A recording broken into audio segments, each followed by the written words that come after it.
Assalamualaikum warahmatullahi wabarakatuh. May tanong dito.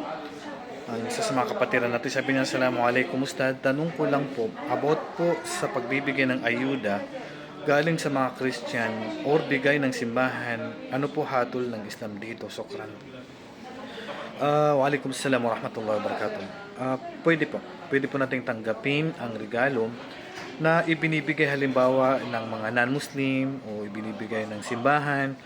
Ang Propeta sallallahu alaihi wasallam, tinanggap niya ang regalo mula sa Kaisar, sa leader ng mga non-Muslim, sa leader ng simbahan, si Al-Muqawqas, sa Egypt. Tinanggap ng Propeta sallallahu alaihi wasallam ang regalo na bigay nila galing sa simbahan at galing sa mga leader ng mga non-Muslim. Nagkaroon lang ng opinion ng mga ulama kung ang regalo na ito ay galing sa malalaking araw.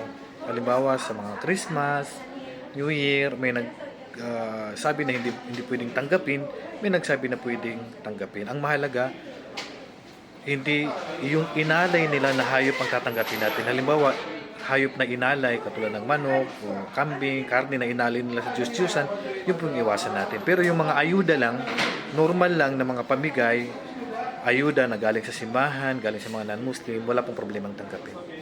Allahu a'lam. Assalamualaikum warahmatullahi wabarakatuh.